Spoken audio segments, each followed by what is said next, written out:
할렐루야. 하나님의 사랑이 우리 사랑하는 모든 믿음의 가족들, 형제 자매들 가운데 풍성히 임하시기를 축복합니다. 우리가 살아가면서 이 삶의 영향을 받는 것들이 있습니다. 그런데 참 신기하게도 그 실체가 없고 실제적인 힘이 없음에도 우리의 삶에 아주 치명적인 영향을 주는 것들이 있습니다. 특히 어떤 것은 우리의 삶을 참 괴롭게 만들기도 하고, 어떤 경우에는 한 걸음 더 성숙하고 성장하려는 그 걸음을 멈춰서게끔 포기하게끔 만들기도 하고, 혹은 그것이 막 영향을 줘서 실제 우리 몸이 아프거나 결국에는 우리의 삶에서 어떤 일들을 포기하게 만들어 버리는 그러한 것들이 있습니다. 그것 중에 가장 대표적인 것이 바로 두려움입니다. 두려움은 정의하기를 어떤 현상을 우리가 예상하게 될 때, 그리고 예전에 어떤 경험을 한번 떠올리게 될 때, 그 모든 예상과 경험들이 부정적인 방향으로, 그리고 또 불안한 감정으로 우리의 마음을 이끌어가게 되는 것, 이것을 이제 두려움이라 이렇게 정의하고 있는데요. 그래서 이 웬만한 두려움들을 이렇게 벗어버릴 수 있다면 우리의 삶이 조금 더 행복해지지 않을까 싶은데요. 근데 사람들은 이 두려움에서 벗어나려고 많이 애를 쓰고 있지만 이 두려움에서 쉽게 벗어날 수가 없습니다. 세상 속에서 두려움을 벗어나려고 발버둥 쳐도 그게 쉽게 되지 않습니다. 그렇게 되는 데는 중요한 이유가 있기 때문에 그런데요. 그 이유는 이 두려움이 어디에서부터 시작되었냐 하면, 하나님께서 창조하시고 인류 최초의 아담과 하와로부터 이 두려움이라는 것이 시작되었기 때문입니다. 하나님께서는 아담과 하와에게 이제 언약을 맺으시고, 그리고 또 그들이 살 수 있는 가장 좋은 그런 환경을 조성해 주셨는데, 먼저 아담과 하와가 하나님과의 그 언약을 파괴하고 그리고 배신하였습니다. 그때부터 두려움이 처음 생기기 시작했습니다. 하나님과 우리 사이에 틈이 생기자 그 속으로 두려움이 파고 들어오게 된 것인데요. 그렇게 아담과 하와가 하나님과 행복하게 살며 누려야 할 에덴 동산으로부터 추방당한 이후로는 사람들은 갖가지 여러 가지 두려움에 끊임없이 시달리게 됩니다. 인간마다 사람마다 각각의 개인차가 있겠지만 두려움이 없는 사람, 두려운 일이 없는, 두려움이 찾아오지 않는 사람이 없다는 것입니다. 실패에 대한 두려움, 또 불확실한 것에 대한 두려움, 사랑받지 못할까 봐 하는 두려움, 그리고 인정받지 못할까 봐 하는 두려움, 또 뒤에서 요즘들 막 수근수근거리고 남을 평가하고 또 비판할까 봐, 그런 것들을 받을까 봐 하는 그런 두려움, 혹은 남들보다 뒤처질까 하는 두려움, 버림받을까 하는 그런 두려움 등 여러 가지의 모습의 두려움들이 우리를 참 괴롭힙니다. 그런데 이러한 모습들은 다르지만, 경우들은 다르지만, 그 두려움의 그 근원의 가장 중심적이고 핵심적인 것을 이렇게 들여다보게 되면 동일한 것이 있습니다. 그것은 바로 우리 존재 자체가 사라져버리는 것에 대한 두려움입니다. 이러한 존재 자체가 소멸되고 없어져 버리는 두려움이 있을 수밖에 없는 것은, 모든 두려움 가운데 그것이 다 포함될 수밖에 없는 것은 두려움의 시작 때문이었습니다. 바로 생명의 근원이시고 우리 삶의 이 반석과 같은 그 존재이신 하나님과의 관계의 단절로 인해서 이러한 존재의 소멸에 대한 두려움이 모든 두려움 가운데 자리하여서 우리를 어떤 사건, 어떤 현상 한 가지만으로도 그 극단으로 우리를 공포로, 두려움으로 몰고 가게 되는 것입니다. 마치 딛고 있어야 할 바닥이 갑자기 없어져서 끊임없이 추락하고 있는데, 심지어 안전장치조차도 없이 추락하는 것과 같은 겁니다. 베드로가 오늘 성경 말씀에서 갑자기 물에 빠져들어 막 허우적거리기 시작합니다. 그가 느꼈을 공포와 두려움이 바로 그런 것이었습니다. 아무런 안전장치 없이 깊은 물속으로 빨려 들어가듯이 확 빨려 들어가는 그때의 두려움, 그런 공포가 그를 찾아왔던 것입니다. 우리 인생에서 소중한 순간, 또 위기의 순간, 우리의 삶에 우리를 지켜줄 수 있는 안전장치가 없다고 느껴지고 깨닫게 될 때, 우리는 우리의 두려움은 더 극대화됩니다. 요즘은 데이트를 어디에서 하는지 모르겠는데요. 제가 연애할 시절에는 이 월미도가 데이트 코스로도 유명했습니다. 월미도에는 우리나라에서 가장 무서운 바이킹이 있습니다. 타보신 분들은 압니다.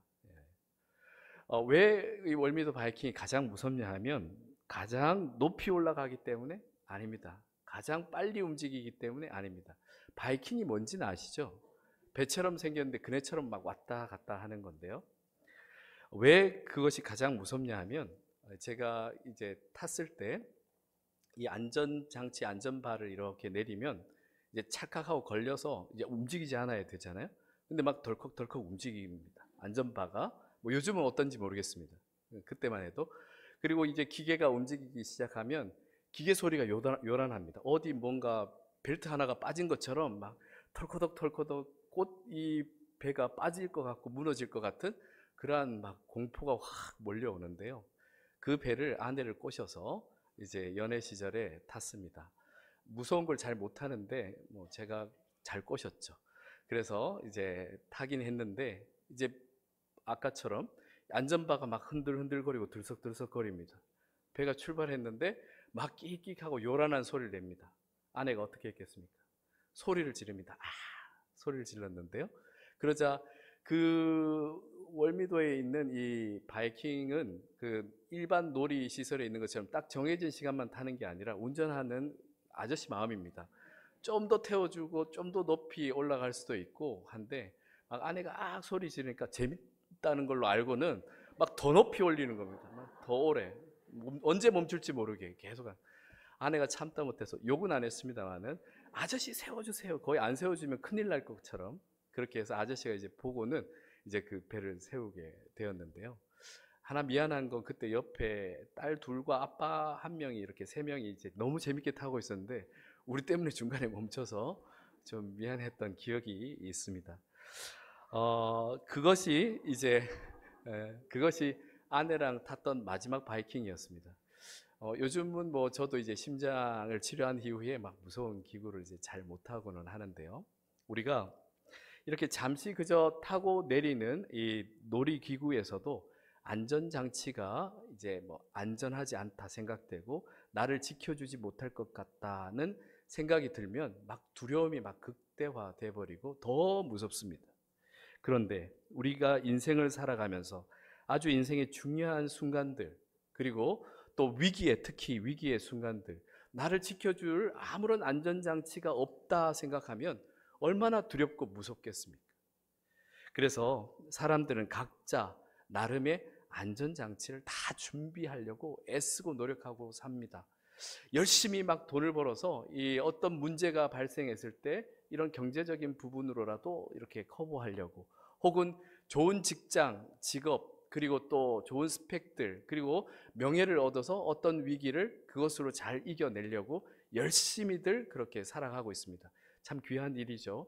하지만 안타까운 것은 그러한 것들이 우리를 어떤 모든 순간으로부터 안전하게 지켜줄 수는 없다는 겁니다. 실제로 놀이시설도 보면 안전장치라고 되어 있는데 그것이 갑자기 뚝 사고가 나는 경우도 있습니다. 번지 점프 아시죠? 줄 하나 메고 이렇게 떨어지는 건데 그 줄 하나 메고 떨어졌는데 그 줄이 뚝 끊어져서 바다 위로 추락하는 경우도 있었고 그리고 스카이다이빙은 낙하산 하나를 이제 의지하고 뛰어내렸는데 줄이 꼬여서 이게 펼쳐지지 못해서 추락하는 그런 사고도 있었고 그리고 짚 라인이라고 줄 따라서 이렇게 슉 내려가는 것인데 그것이 떨어져서 줄이 끊어져서 떨어지는 사고도 있었죠. 이러한 사고들처럼 우리 인생에도 예상치 못했던 사고들이 발생할 수 있는데요. 근데 그동안 우리가 믿고 의지했던 안전장치라고 생각했던 물질과 지위와 지식과 그런 경험들, 그런 것들이 어느 순간 뚝 하고 끊어져 버리는 경우들이 생긴다는 겁니다.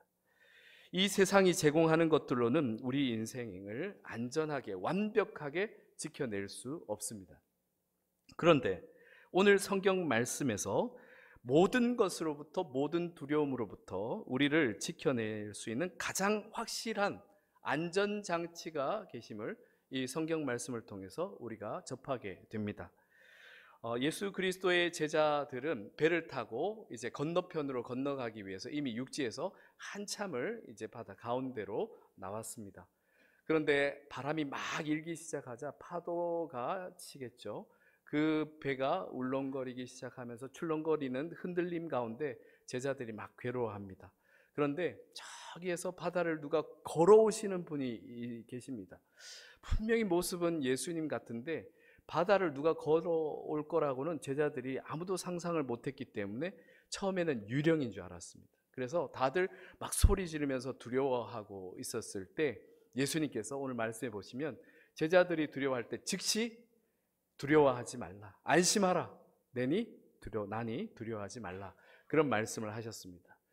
그랬을 때 제자들 중에서 굉장히 잘 나서는 제자 있죠? 기억하십니까? 베드로가 가만히 있지 않고 이런 이야기를 합니다. 당신이 주님이시면 나를 이 바다로 내려오라 명하여 주소서라고 이렇게 말이 떨어지자마자 예수님께서 오라 말씀하셨습니다. 그래서 이 베드로가 용감하게 바다 위로 내려섰습니다. 아마 인류 역사상 바다 위로 잠깐, 물론 뭐 올해는 아니지만 잠깐 섰던 사람은 베드로가 유일하지 않을까 싶은데요. 그렇게 잠깐 서서 성경에 보시면 예수님께로 조금 갔다는 얘기가 있습니다. 그런데 곧 바다에 빠져들기 시작합니다. 분명히 베드로는 예수님의 명령 가운데, 오라는 명령 가운데 내려섰습니다. 예수님이라는 그 안전장치를 믿고 내려섰습니다. 그런데 도대체 어떻게 된 일일까요? 왜 베드로는 바다에 빠져들게 된 것이겠습니까? 심지어 베드로는 어떤 경험도 바로 이 직전에 가지고 있었냐 하면 보리떡 5개, 물고기 2마리로 장정만 5,000명이 넘는 그 인원들이 이제 함께 먹는 놀라운 기적을 직접 목격하고 그도 직접 먹었던 그러한 경험이 바로 이 배를 타기 전에 있었습니다. 그러니까 예수님에 대한 믿음과 신뢰라는 것은 뭐 그때 확실하게 있었죠. 그런데 도대체 어떻게 예수님의 명령 가운데 물로 내려섰는데 물에 빠지게 된 것이겠습니까? 오늘 성경 말씀에 보면 그 이유가 나와 있습니다. 베드로가 바람을 보고 무서워서 빠져가는지라. 그렇습니다. 베드로가 예수님을 바라보지 못하고 막 심하게 불고 있는 바람과 파도의 시선을 빼앗기자 곧 물에 빠져가게 된 겁니다. 우리는 모든 두려움으로부터 참 자유롭기를 원합니다. 그래서 예수 그리스도를 믿으면 참 이 자유가 우리에게 주어질 것이다 하는 기대와 소망이 있습니다. 그런데 때로 예수님을 향하던 시선이 우리의 문제로, 어려움으로 이렇게 향할 때면 다시 이 신앙이 뭐 온데간데 없이 사라지고 그냥 절망 가운데 툭 떨어지는 경험들을 반복해서 겪게 됩니다. 오늘 본문에 등장하는 베드로를 통해서 우리는 이제 확실히 우리의 신앙의 모습과 비추어 볼 수 있는 좋은 기회가 되는데요. 분명히 베드로는 용기 가운데 내려섰고 예수님의 부르심 가운데 나갔습니다. 이 굉장한 것 아니겠습니까? 제자들 중에 그 정도 용기 있던 사람들이 없었습니다. 근데 그렇게 내려섰던 베드로도 바람이 크게 일자 마음을 빼앗기자 물에 빠져들기 시작합니다.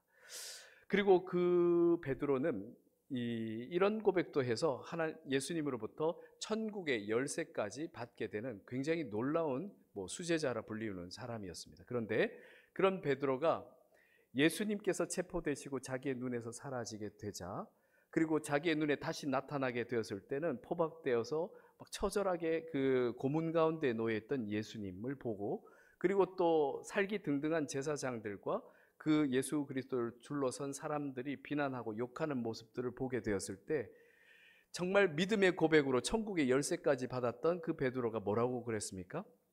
예수님을 모른다고 3번이나 부인하고 심지어 저주하고 욕하기까지 했습니다. 도대체 이 베드로의 신앙이 어떻게 된 겁니까? 예수 그리스도를 믿는다는 그 믿음이 겨우 이 정도입니까? 예수 그리스도께서 우리에게 주실 수 있는 능력이 겨우 이 정도일까요?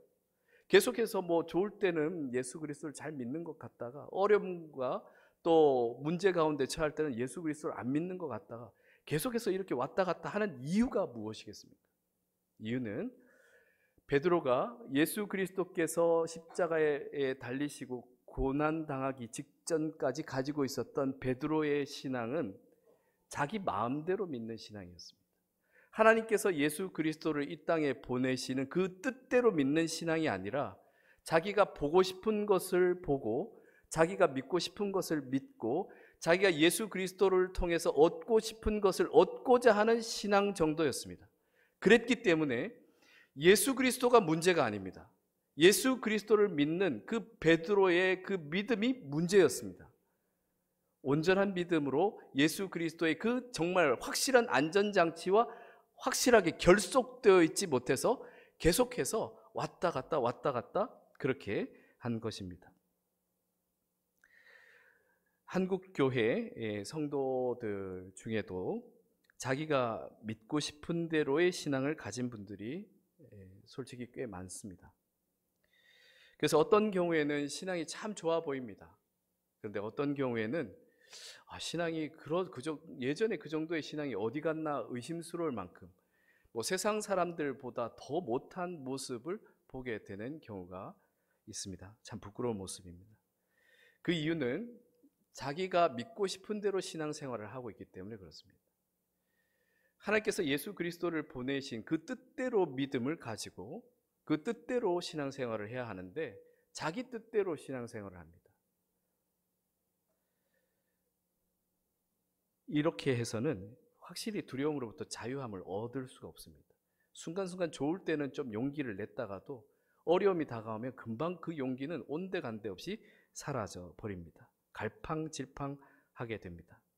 그런데 역시 그러면 어떻게 우리가 확실하게 이 두려움으로부터의 완전한 자유를 이 땅에서도 누리며 살아갈 수 있겠는가? 그건 불가능한 것인가? 아닙니다. 가능합니다. 그 답 역시 베드로에게서 찾아볼 수 있는데요. 베드로가 어느 순간부터 갈팡질팡하지 않고 이제 직진하는 모습을 보여줍니다. 사도행전에서 많이 등장하는데요. 베드로는 이 제사장들, 예전에 살기 등등했던 제사장들 앞에서 한마디도 못했는데 이제는 그들 앞에서 담대하게 외칩니다. 주는 그리스도시다, 메시아시다 라는 것을 담대하게 외칩니다. 협박하고 심지어 가두고 그리고 목숨이 경각에 달렸음에도 예수 그리스도를 부인하지 않습니다. 그저 직진하게 됩니다. 왜 그렇게 되었을까요? 이제 갈팡질팡하지 않고 왜 확실히 예수 그리스도를 안전장치로 생각하고 확실히 결속될 수 있었을까요? 그것은 베드로가 예수 그리스도의 부활을 경험한 그 시점에서부터 크게 달라지는 모습을 보게 됩니다. 그런데 우리가 주의할 것이 있습니다. 예수 그리스도의 부활 그 사실을 알았다고 해서 모두가 그렇게 확 달라질 수 있을까요? 아닙니다. 오히려 예수 그리스도의 부활 그 사실을 제일 먼저 목격했던 사람은 예수 그리스도의 무덤을 지키고 있던 로마 병정들이었습니다. 물론 졸고 있었지만 그 사실을 모를 수가 없었습니다. 그래서 그 병정들은 로마 관리와 그리고 유대 지도자들에게, 종교 지도자들에게 가서 이 사실을 알렸습니다. 결국에는 그들도 그 사실을 알게 되었습니다. 그런데 어떻게 했느냐? 그 사실을 은폐하기 위해서 뇌물로 이제 주고 그들을 매수하고 그리고 헛된 루머를 만들어서 퍼뜨리게 만들었습니다. 예수 그리스도의 시신을 제자들이 훔쳐갔다고 그렇게 말하라 하는 기록들을 찾아볼 수 있습니다. 즉 부활했다는 그 사실을 아는 것과 믿는 것, 그건 차이가 있습니다. 사실을 아는 것으로 모든 두려움으로부터 자유함을 얻을 수가 없습니다. 오히려 그들은 더 두려워서 헛된 루머들을 만들어야 했습니다. 사랑하는 성도 여러분, 잘 기억하십시오. 정말 중요한 메시지입니다. 아는 것으로는 예수님과 결속될 수 없습니다. 물론 아는 것이 신앙생활을 튼튼하게 하는 데 도움이 됩니다. 하지만 아는 것으로 예수님과 단단히 결속되거나 어떤 두려움에도 담대함을 얻을 수 있는 두려움으로부터의 자유와 죄와 죽음의 문제로부터의 자유와 두려움의 근원인 소멸로부터의 자유함을 얻을 수가 없습니다. 그러면 어떻게 해야 예수님이란 우리 인생의 참된 안전장치와 제대로 결속될 수 있겠습니까? 부활하신 예수님께서 베드로를 찾아오셨던 때가 있습니다. 그리고 그에게 아주 중요한, 우리도 이 신앙에 있어서 기억해야 할 아주 중요한 세 가지 질문을 하셨습니다. 좀 길긴 하지만 같이 한번 읽으면서 내용을 한번 파악해 봤으면 합니다.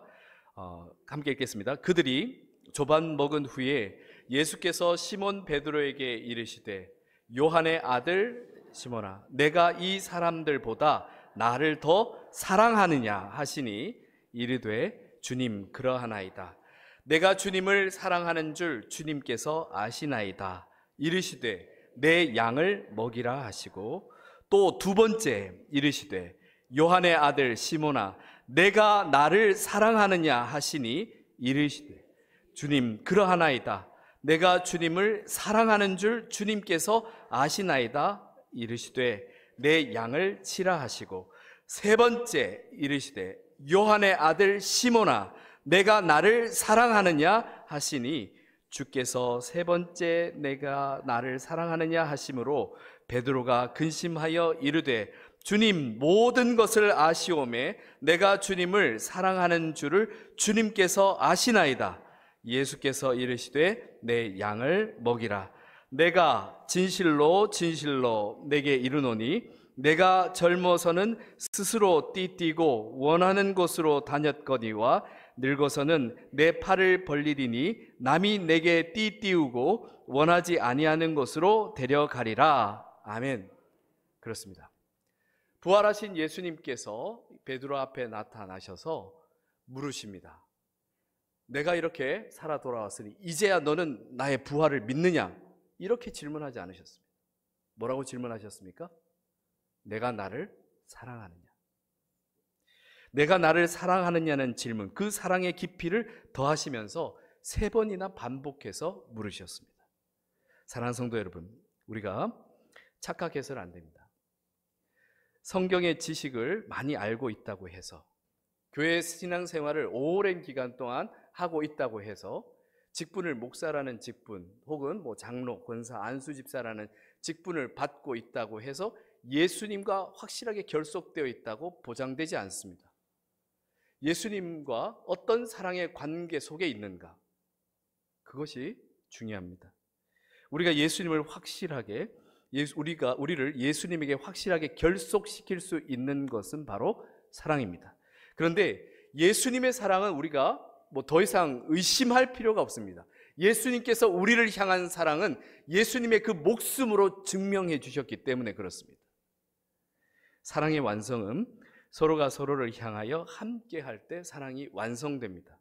이렇게 완성된 온전한 사랑이 바로 두려움을 내어 쫓게 되는 겁니다. 그리고 거기에 우리는 참된 자유를 얻게 됩니다. 그래서 사랑의 사도였던 요한이 이렇게 말씀을 증거한 것입니다. 사랑 안에 두려움이 없고 온전한 사랑이 두려움을 내쫓나니 두려움에는 형벌이 있음이라. 두려워하는 자는 사랑 안에서 온전히 이루지 못하였느니라. 아멘.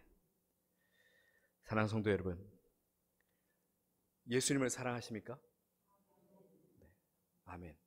네. 그렇게 예수님을 사랑하신 줄 저도 믿겠습니다. 그런데 예수님을 사랑하고 있다는 것을 여러분 어떻게 확인하십니까? 말씀을 들을 때 막 은혜가 막 느껴져서, 아니면 찬양을 막 부를 때 막 마음에 감동함이 확 밀려와서, 그것도 예수님을 사랑하고 있는 마음에서 그렇게 이제 마음이 동요하고 움직여 갈 수 있습니다만은 그걸로는 부족합니다. 확실한 증거가 필요합니다. 예수님께서 베드로의 그 사랑을 확인하신 이후에 뭐라고 말씀하셨습니까? 내 양을 먹이라. 내 양을 치라. 내 양을 먹이라. 즉 생명의 꼴을 공급하는 삶을 살아가도록 명하셨습니다. 다시 말해서 주님의 참된 제자의 삶을 살 것을 요청하셨습니다. 이것을 좀 더 쉽게 설명하자면 내 이웃을 사랑하라 하신 말씀입니다. 그래서 예수님과 정말 사랑으로 결속되어 있는가 하는 것을 우리가 이제 알아보는 것은 어렵지 않습니다. 내가 사랑하는 우리 함께 하고 있는 진짜 혈육 가족들을 어떻게 사랑하고 있는가? 우리 형제 자매들, 지금 이 공동체 가운데 우리 지체로서 함께 하고 있는 우리 형제 자매들을 어떻게 사랑하고 있는가? 이것을 보았을 때 우리는 확인할 수 있습니다. 예수 그리스도를 사랑한다는 입술의 말, 혹은 추상적인 예수 그리스도를 사랑한다는 그 마음, 그것이 예수 그리스도를 사랑하는 것이 아니라 성경상에 보면 작은 자 하나에게 행한 것이 내게 행한 것이라 분명히 말씀하셨습니다. 그래서 요한 1서에 이런 말씀이 있는 겁니다. 누구든지 하나님을 사랑하노라 하고 그 형제를 미워하면 이는 거짓말하는 자니 보는 바 그 형제를 사랑하지 아니하는 자는 보지 못하는 바 하나님을 사랑할 수 없느니라. 아멘.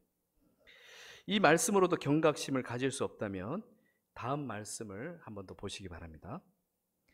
우리는 형제를 사랑함으로 사망에서 옮겨 생명으로 들어간 줄을 알거니와 사랑하지 아니하는 자는 사망에 그대로 머물러 있느니라. 그 형제를 미워하는 자마다 어떤 자라고요? 살인하는 자니 살인하는 자마다 영생이 그 속에 거하지 아니하는 것을 너희가 아는 바라. 그는 바로 우리 주 예수 그리스도이십니다. 예수 그리스도께서 우리를 위하여 목숨을 버리셨으니 우리가 이로써 사랑을 알고 우리도 형제를 위하여 목숨을 버리는 것이 마땅하니라. 아멘. 사랑하는 성도 여러분, 바람이 거칠게 불 때 두려워함으로, 또 예수님께서도 베드로에게 지적하셨듯이 의심함으로 물에 빠져 들어갔던 베드로가 이렇게 확 변화되어서 자기의 목숨을 예수님께서 말씀하신 대로 이제 다른 사람이 띠띠우고 끌고 가는 대로 끌려가며 형제 자매들을 위하여 자기 목숨을 내줄 수 있었던 것은 바로 그 온전한 사랑의 실천, 예수님과의 온전한 사랑의 결속이 그의 모든 두려움을 내쫓았기 때문입니다. 한국에는 우리 오늘 장로님 기도에도 이야기했지만, 기도드렸지만 우리나라는 기독교 국가가 아님에도 기독교인의 비율이 꽤 높습니다. 그리고 많은 사회 지도층에도 많이 포진되어 있습니다. 그럼에도 불구하고 그 기독교인으로서의 그 영향력이 매우 미미해지고 지금은 점점 더 사라지는 것 같습니다. 이 정도 비율이면 나라를 변화시키고도 남아야 합니다. 그런데 왜 그런 영향력이 미비할 수밖에 없느냐? 예수 그리스도와 온전히 결속된 그리스도인들을 쉽게 찾아볼 수 없기 때문에 그렇지 않을까? 이건 저도 해당됩니다. 근데 본인 스스로 나는 그리스도인이다 라고 이 온전한 사랑, 예수님과 결속된 것도 제대로 확인하지 못한 채 나는 그저 그리스도인이라 착각하고 살아가는 것은 이단이 우리를 막 위협하는 것보다 더 심각할 수 있습니다. 왜 그러냐? 이단은 우리가 위험하다는 걸 압니다. 그래서 경계도 하고 조심도 하고 멀리도 합니다. 그러면서 우리를 이제 지켜나가죠. 근데 우리 스스로 나는 그리스도인이다 그렇게 착각하고 살아간다면 예수님과 결속되지 못하면 결국에는 우리에게는 구원이 없습니다. 우리에게 주어진 기회는 우리가 살아있는 순간뿐입니다. 아쉽고 안타깝지만 죽음 이후에는 기회가 없습니다. 우리가 예수 그리스도와 온전한 사랑으로 결속될 수 있는 그 기회를 놓치지 않기 위해서 우리는 우리 스스로의 이 사랑을, 예수님과의 사랑을 반드시 꼭 점검해 봐야 합니다. 어떻게 점검한다고요? 추상적으로? 아니요. 내가 내 옆에 있는 형제를 예수 그리스도께서 보혈의 피로 값지게 주고 산 형제라고 생각하느냐, 그래서 그를 대하고 있느냐, 이걸로 확인할 수 있답니다. 주님께서 사랑하시는 성도 여러분, 우리에게 발생하는 모든 두려움에서 우리는 예수 그리스도의 그 사랑을 통해서 자유함을 얻을 수 있습니다.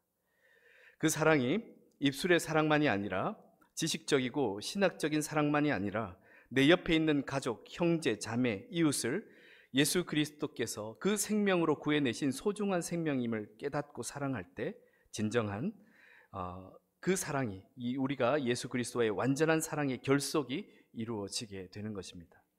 예수 그리스도와 그 사랑의 결속은 우리의 인생의 확실한 안전장치가 될 뿐만 아니라 우리를 모든 두려움으로부터 확실하게 자유케 하고 승리케 하실 줄 믿습니다. 그래서 사도 바울이 180도 변화가 되었죠. 그리고는 예수 그리스도와 그 사랑을 확 느끼면서 예수 그리스도의 그 사랑을 위해서 박해받기도 하고 자신을 내어주기도 하면서 그 모든 것에 예수 그리스도와 결속됨 가운데 두려움들을 몰아내면서 이런 고백들을 합니다.